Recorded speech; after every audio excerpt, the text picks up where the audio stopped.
This is Center Stage, putting your firm in the spotlight by highlighting business owners and other industry experts to help take your firm to the next level. Hey everyone, and welcome to Center Stage. I am your host, John Henson, and this week, talking again about podcasting and just why I believe that it is something that you should be doing, especially from a marketing standpoint, a business development standpoint. It really is turning into just a really powerful marketing tool.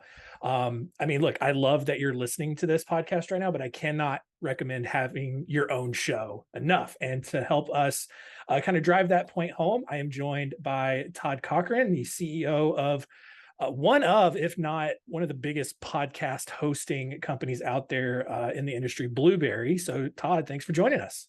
Hey, thanks for having me. Glad to be on the show. Yeah. So before we jump in, tell us a little bit about yourself. How did you get into podcasting? How did you start BluBrry? All that kind of good stuff. Yeah, and it goes back 18 years. Actually, I just crossed over 18 years in podcasting a few days ago. And it's been an amazing ride. And really, I was the last one to ever think that I'd be doing any type of media. Yeah. In it really started a long time ago. I ran like this old school bulletin board where people would dial into it, and then that moved onto the internet when basically at the very early days of cable modems and Mm-hmm. people weren't dialing into bulletin boards anymore. They were dialing into ISPs, and then really, bulletin boards went out of vogue, and I moved to be a blogger. I set up a website to it was called geeknewscentral.com to be a blogger. And to be quite frank with you, I was a pretty bad blogger. And I was always having fun with people in forums and chit chatting and, having debates and that type of stuff. But Yeah. the blog was never really one of those things that took off. I maybe had 200-300 people a week if I was lucky, finding the website, and I don't even know how they found it, because in those days it was early days for Google and Yahoo, and but I was active duty in the Navy, and in June of 2004, I got hurt pretty badly in a swimming pool accident, non-combat related, and broke my back and was laid up and got grounded and couldn't fly anymore. And the Navy, when you're broke, you're under their attention. They're trying to figure out what you're going to do to earn your paycheck. Yeah. And I heard about within the group I was working with, they needed someone in Waco, Texas, to babysit some airplanes that were going through modification. I would be a paperwork pusher. I wouldn't really have to be doing too much but walking up and down on airplanes and inspecting. And I thought, that's perfect. So they sent me to Waco in October of 2004, and I was still in a clamshell. And, it's 100 degrees in the shade in Texas that time of year. And I'm spent a lot of time in my hotel room surfing the internet. And I came across Dave Weiner and Adam Curry's Daily Source Code and heard about this thing called podcasting. I mean, it was early. They were only going for a few months at that point, too. And I caught the bug, and I went across the street, literally across the street to Walmart, picked up a $14 little Lab Tech microphone, had a condenser about the size of a eraser head of a pencil, and did my first episode recording on that. And boy, I'm going to tell you, the audio was, it was sweet. Oh yeah. And made all the mistakes in the book, started a show, and little did I know it just exploded. Now, we really didn't have any type of measurement system at the time. All I could really do is measure bandwidth, and have a little bit of a guesstimate from a tool that we were using with no filtering. And I knew I was in trouble about the second week when the hosting provider shut my account down because I'd run out of my 500 gigs of storage. Of bandwidth storage. So I started buying, I think I had 3 DreamHost accounts. I had a number of accounts. And we moved the show about every 2 days, 2 to 3 days, because I'd blow out the bandwidth. This is before Libsyn, before any of these hosting companies were around. And long story short, I made it about 10 months. In the middle, well, I shouldn't say made it 10 months. Things started to happen. late November of that year, I was reached by a small publishing company called Wiley. They said, "Hey, we want you to do a book deal." There's a whole story behind that. Yeah. May of '05, the book was announced. Ultimately, ended up doing 45,000 copies. But in June of '05, I got a sponsorship with GoDaddy, which solved some of the money issues because I spent a huge amount of money to keep the show online.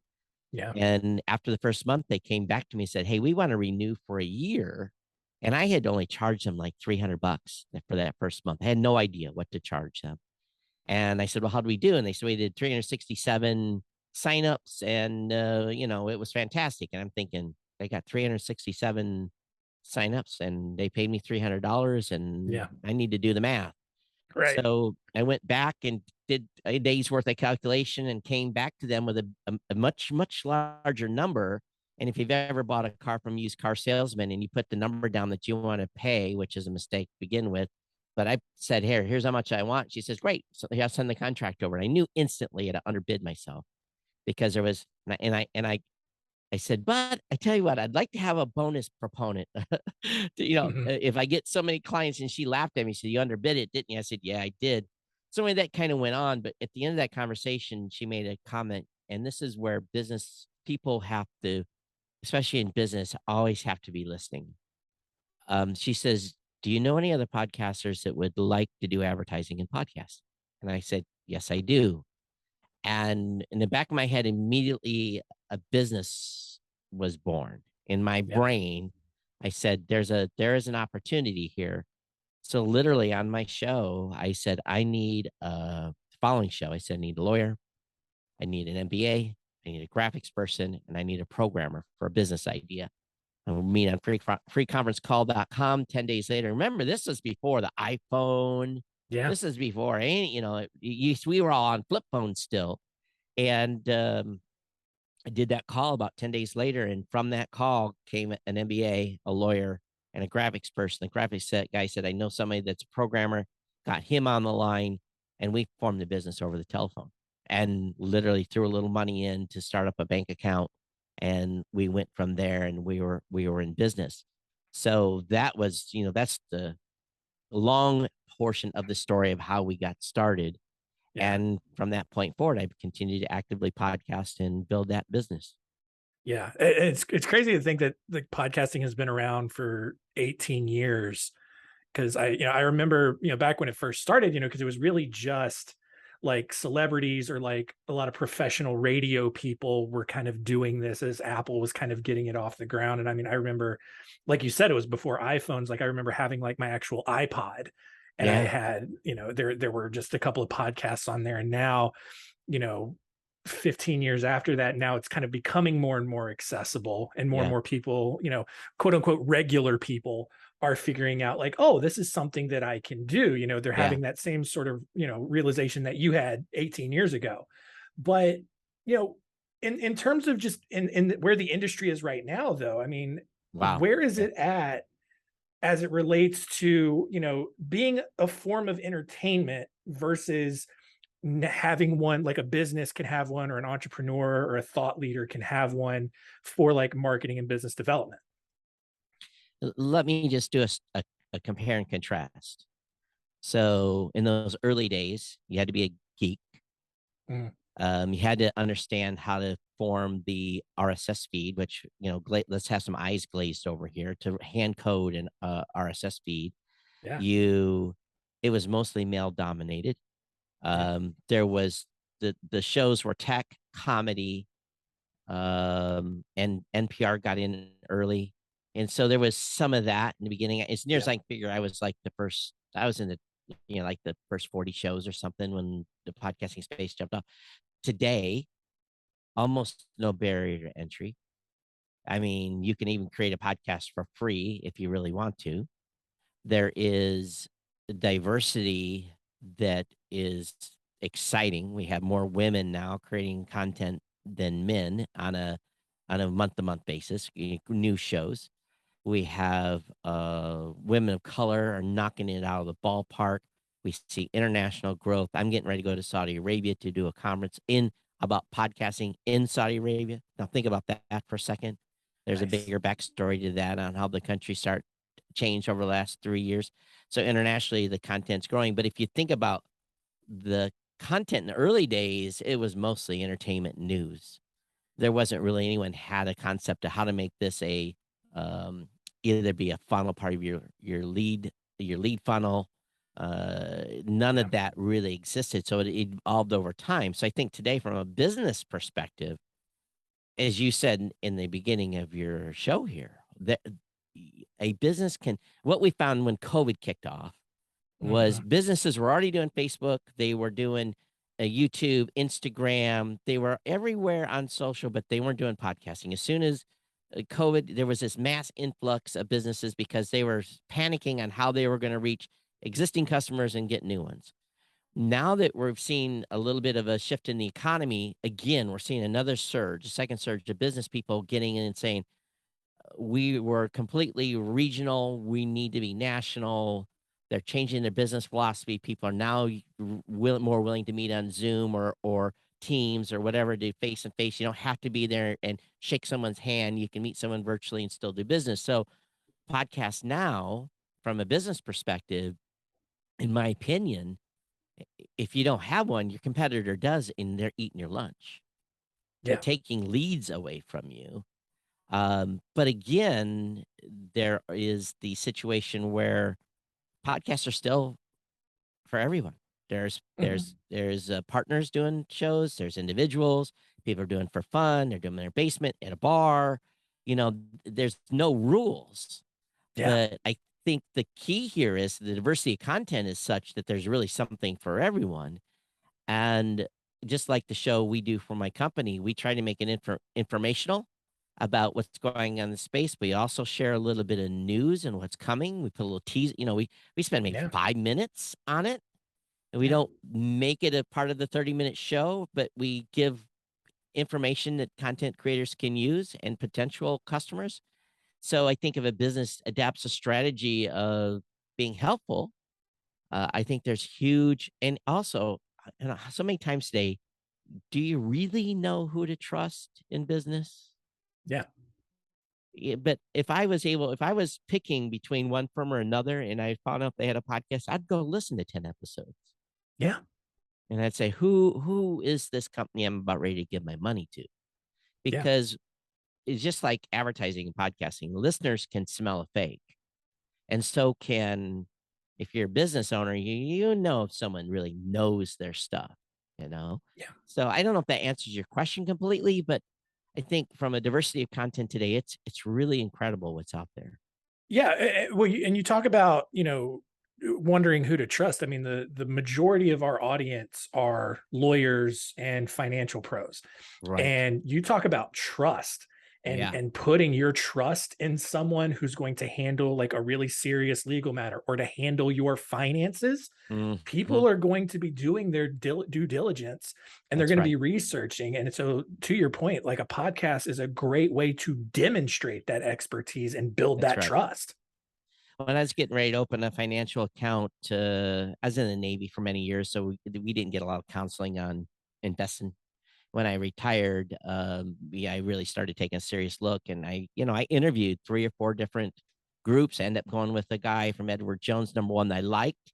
I liked what he told me, and basically, it wasn't all this fluff. It was pure honesty Yeah. and reality. And in that alone, if he'd had a podcast, I'd listen to his podcast too. But it was early enough that they weren't. Right.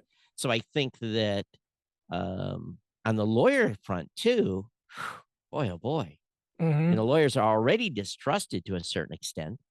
Yeah. And if you're looking for somebody to help you with a liability issue, or maybe it's estate planning or whatever it may be, just like my CPA.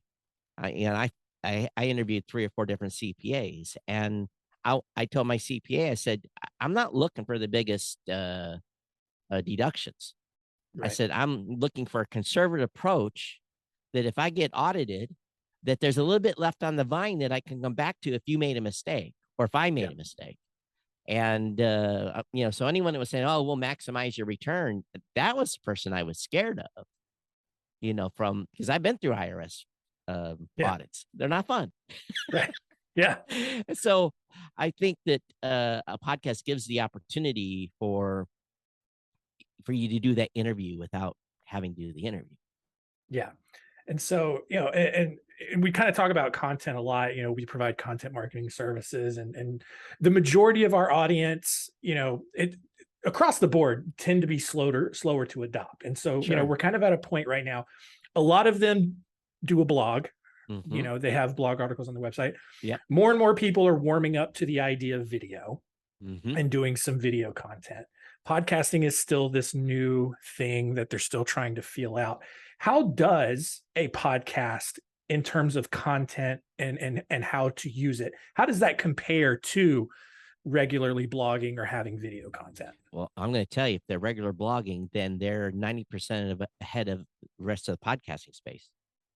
I truly believe that blogging, in addition to adding podcasting content, is really key, because Mm, what are you doing when you're blogging? It's very, very simple. You're writing a headline mhm. that you, if you're smart about this, you're writing a headline that you hope someone is Google searching for, and you Yep. write enough context within that blog post to rank high enough that you get on the first page of a Google search term. Mm, That's the goal with blogging, right? It's all an SEO play. Podcasting is no different from a discovery standpoint. So if you're going to create an episode on subject X, I always say that you record for your audience, you write for Google. So if you're a blogging expert already and you record your podcast and you use the same strategy in writing the episode post for your blog post in the same way you do a regular blog post, you're going to win in many ways. Number one, discovery of podcasts is still number one way is word of mouth. Your friend, your listener tells a friend, and it's at 7 degrees of separation. You get some build out that way, but that only goes so far, because not everyone's going to recommend a show. So it gets to a certain point. And right. believe it or not, unless you are like hammering them every episode to tell other people about this show, that's only get you so far. My strategy from day one, since I already was a blogger, was we continued blogging, added to the podcast. I used the blogging and the podcast as a funnel for Google search. Mm, So my personal website gets me 20 and 200,000 hits a day just on search terms, because we were very strategic in writing the Google title that was something that Google user would be searching for. mhm. I don't win the first page on every article. We sometimes, I'm do a tech site, so I compete with CNET, TechMeme, with Engadget, Gizmodo. I compete with that circle of writers, and in the financial district or in the lawyer district, you're all kind of competing for those same eyeballs, earballs, however you want to call it.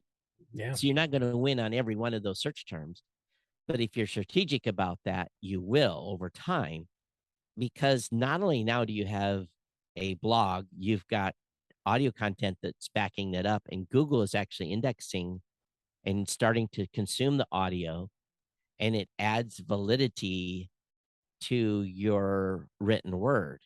So I think that there's a great strategy there for those that are Yeah. already creating content for the website. I think they're going to do very well. So I always tell people that are doing that, don't stop, keep blogging, Yeah. and just put the podcast in that same thread of conversation, and you're going to do very well. And matter of fact, that's one of BluBrry's fundamental differences with many companies, because lawyers and people understand their lifeblood today is built upon their .com. Yeah. And if you're going to have a brick and mortar business, if you're going to own the building, you don't build that building on rented land. If you're going to rent a property, that's a whole different deal. You're going to grow and move somewhere else. That's part of a business strategy to grow. But for podcasts, you own the .com, you own the website, you own your brand, you own your feed. You become the point of origin for all your content. So I always tell content creators, they say, well, should I have a separate website for my podcast? And I'm like, no, no, no, no. I almost scream, no, but Yeah. don't do it. It needs to go in your funnel. Yeah. And it needs to be part of your ongoing business strategy to drive people to your website. Yeah. Again, we want them to listen wherever. want Yeah. to listen on Apple, Spotify, Amazon. We want them wherever people choose to listen. We want that. But in the end, when you're in your show, say, hey, come over to my business. I've got an offer going on, or sign up for my free webinar, or you can get on my mailing list and we will send you information about what we think's going on in the market, whatever that funnel is, or whatever that. But the thing I always tell every podcaster today, no matter what genre they're in, what's the goal? What is the goal of the podcast? Yeah. You have to have a goal. I bet you might be surprised. I talk to businesses all the time. I say, where are you getting your leads? Oh, we don't know. We Yeah. advertise on television, radio, print. We don't know. I Mhm. said, you're not asking the people that are doing business with you where they heard about you. Blows Yep. me away that they Yep. don't know where their leads are coming from. A Yeah. simple question. How'd you hear about us? Oh, Yep. Tony told me. Or I saw your radio, I heard your radio ad, so if you have a goal, Yeah. you want to be able to ask that client that's coming in, I heard about you on my podcast. Yeah. Thing, you put that down is okay, these 2 hours we're spending every week producing this show, that just got and it's also different types of qualification. If you're in a financial service, what do you want? You want that $100 million guy walking in the door with a portfolio, or do you want what's the bigger win? If the Yeah. podcast drives you $100 million portfolio, or the radio ad brings 100,000, where was the time better spent? Right. So I think in the end, you have to set the goal and you have to know what your ROI is, because Yeah. that's business. To start a podcast as a business owner, guess what you got to do? You got to justify it. That's money being Yeah. spent, time. Yeah. Yeah. You know, Yeah.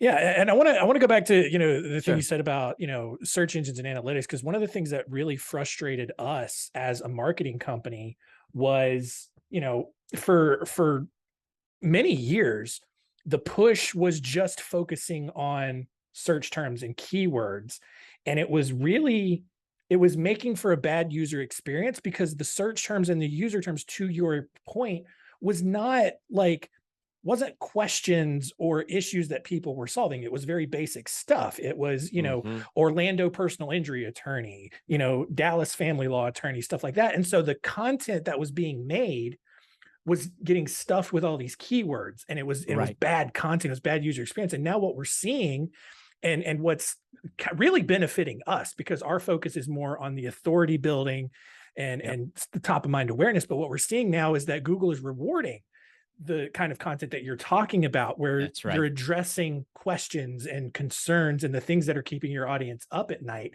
And so, to that point, if you're blogging about those things, you can turn that into a podcast episode. Now you have two different mediums attacking the same thing and that's improving right. your chances of getting seen. And Google has changed. They change the logarithm all the time. A Yeah. few logarithms have hurt me, but Yep. this recent one. Now, there's a lot of sites out there that just regurgitate press releases. Yeah. They've gotten hammered in the latest update. And all Yeah. of a sudden, I'm seeing traffic like up 30%, because every piece of content that I have on my website, it's all original. We don't regurgitate press releases. The stuff comes to us. So that's cool. Let's write about that. But I make sure it's all original content and original thought, and how's it going to help, and what's our opinion. And so, yes, Google is, and podcasts, guess what they are? They're opinions. Yeah. Opinion shows, you give in your ideas, your thought leadership. When I started my podcast, my goal, I had one goal: authority. I wanted to build Yeah. authority in the tech space, because selfishly, I wanted to go to the Consumer Electronics Show. It's called Yeah. CES now. So I had to build enough authority to get to CES. When I got to CES, it was like, man, I hit the goal of being able to Yeah. get credentials. So now I don't even think about it. I get credentialed everywhere. But in the beginning, I wasn't, because who are you? What kind of an audience do you have? Who are you reaching? And now they know. So and I get to keynote, and I get to go speak Yeah. on podcasting and different things in this space. If you, especially if you're a small business and you're just getting started, this is a tactical or if you're a new lawyer coming to a firm, or, there's, and your stuff, and you think, man, that guy across the street, he's old and isn't keeping up and not modern. Yeah. y- For those of you that are my age, and I'm the last year of a boomer, and you can't see my face. I'm 58. And if you're an older person in business, you have this 30 years, 35 years, 40 years of knowledge. And Hmm. if you stayed current with everything, and Yeah. you've got a vast amount of information to share that your customers or potential customers want to hear. Yeah. It's just it's a great medium because they get to know you, Yeah. Yeah. and really that's for me, it's I do business with people I like, right? Right. And people Right. that I trust. So Yeah. Yeah. So, all right. So we've talked about, sure, you know, all the benefits and why you should, all right, have sure. a podcast. You mentioned briefly earlier on when you had your first podcast, you went across the street, got a relatively inexpensive microphone. Yeah. Is that all you need to start a podcast these days, or do you recommend people get a little bit more than that? I think today you can get started with decent audio quality for about $100. Yeah, I agree. And a good USB mic, whether it be from Audio Technica. There's a number of them out there. I think if you pick a brand that you've heard of, again, some of these handheld mics that you would see someone maybe at a concert, holding up to their face, that type of a microphone, but it's will do XLR or USB. I think that's a good choice. Then it depends. If you're going to record into a service, you can record into Zoom. There's lots of different applications out there that you can record digitally. Or if you're going to be sitting around a round table with 3 or 4 of your partners, then maybe you have to buy a little more gear. The Roadcaster for a business is a great business deduction. It's a great piece of gear. It's an all-in-one, almost does everything. So then you're getting up into the $600-700 range. Micro 2, 3, 4 microphones maybe are $1,000 investment. For Yeah. business, that's an easy write-off. You deduct that in one swoop the first year you do don't have to spread that over 5 years. Right. I think that for me, it's the quality of the audio is definitely important these days. People will forgive you for bad video, but they won't forgive you for bad audio. The mic I'm using here is a Shure SMB7. That's going to be outside of a lot of individuals' budgets, but may not Right. be outside the budget of a company.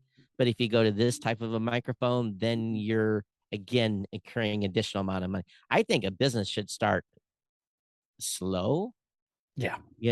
and get the minimal amount of gear and get their feet wet, and solicit some help too, on those first episodes. If you don't have a good idea, there's lots of companies out there that will help you get your show off the ground. Matter of fact, I work with 3 different groups that work with financial, work with businesses, and do production. So we've got a lot of contacts at space that do that as well. And I think it's good to get off on the right foot because I wasn't I didn't have no time behind the mic when I started episode 1. I made a lot of mistakes. Episode 1 will not sound the same as the episode 5, and 5 will not sound the same as 50. Yep. But if you do a little planning, there doesn't have to be this radical change over 20 episodes. You can get your format down pretty quickly. Yeah. 100%. One of the other big concerns that we hear a lot, especially around any sort of like marketing or any kind of new initiative, is the ROI. Right. And with a podcast, how do you gauge the ROI of a podcast? Are there specific metrics that you recommend?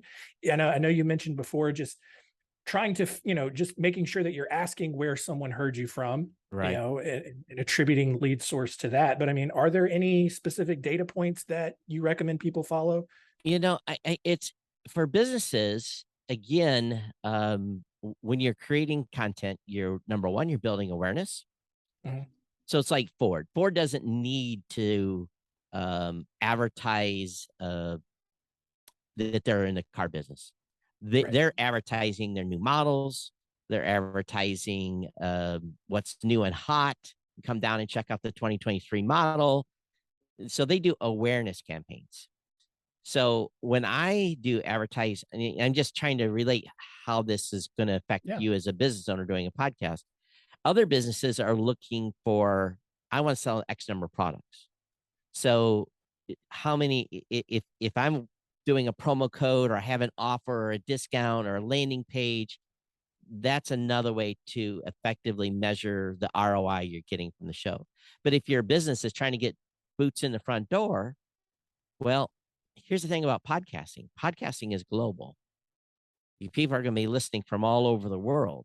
So your business approach, number one, better be able to handle global. And if you're regulatory limited, if you're a lawyer and you can only do a law in your state and you don't have a network of lawyers to send people to, if you get that referral and you're in Ohio and that other person needs legal advice in Nevada, you better think about that as you're starting your podcast. How am I going to send a referral to a firm I trust in another state?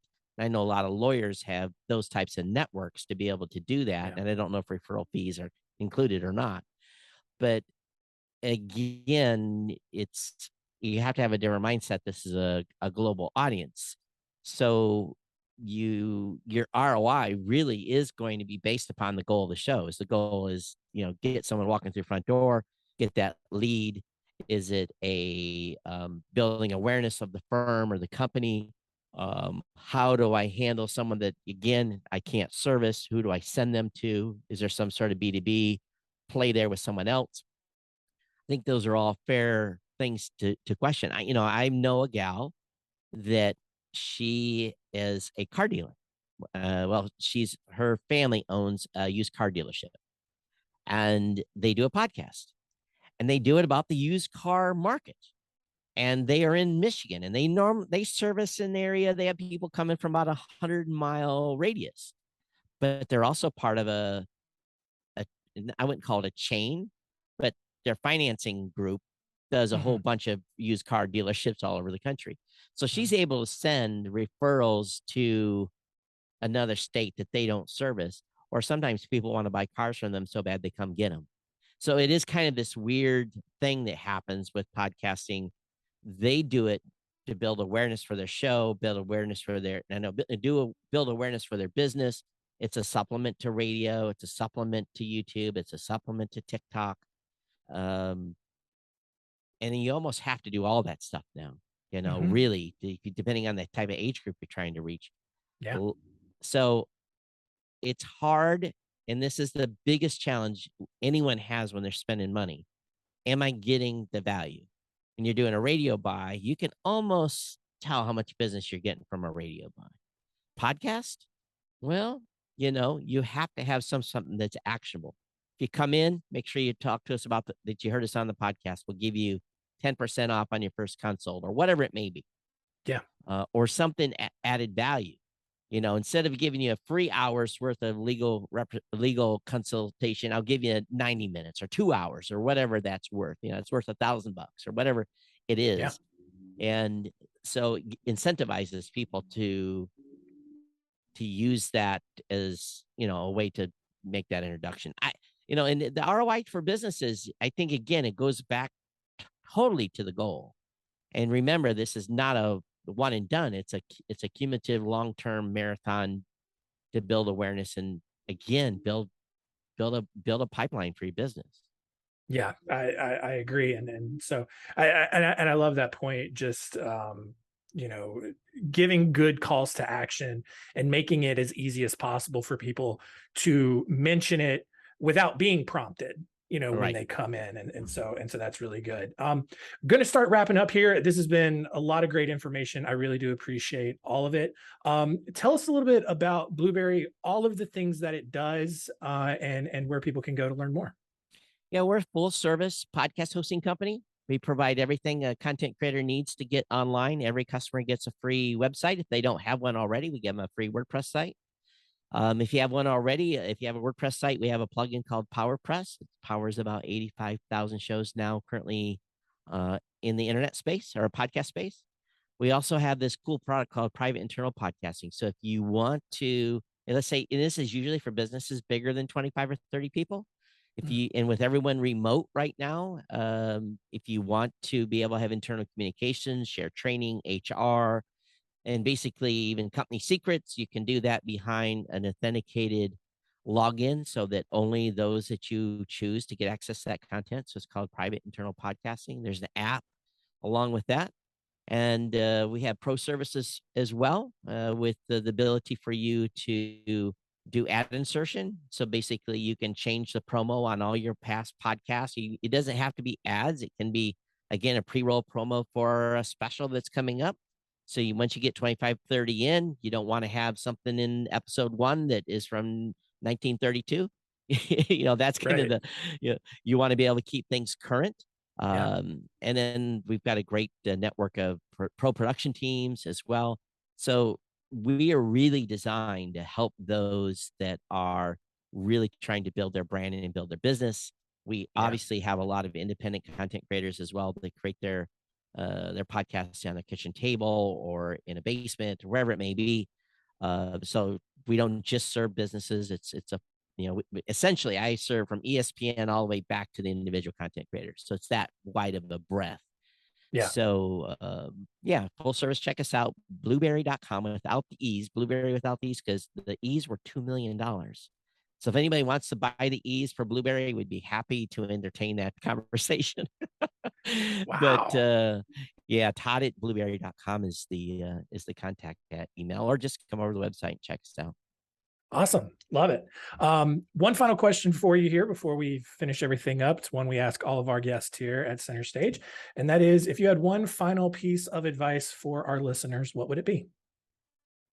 If you're sitting on the fence and thinking about this, just hit record. Just get in there, do the first episode, get your feet wet. The biggest mistake a lot of prospective podcasters is they're afraid they're going to sound weird. They don't want to hear their own voice. No one likes to hear their own voice. Let's just be frank. But get in there and record some content and at least get an episode in the can. It may not be the one that you go to market with, but at least get your feet wet and start, because that's the hardest thing to do for most companies and individuals, is hitting the record the first time. Yes, there's a little bit of work that has to go into getting set up and get running. But if you have one in the can, then guess what? You're motivated to get that out on the street. Yeah, I agree. And that's what I tell people. We have all kinds of prospective clients, talking about podcasting. That's what I tell them. Just sit down, hit record, and just take that first step. And it's a lot more fun.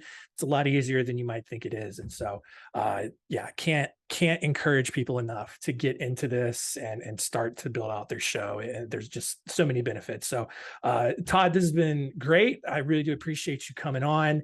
And that's going to do it for us here this week. Continue to rate and review wherever you're listening to the show, and continue to send us back that feedback. I love hearing all the comments out there and what you think of the show and what topics you would like us to explore next. And that's going to do it. Todd, thanks again.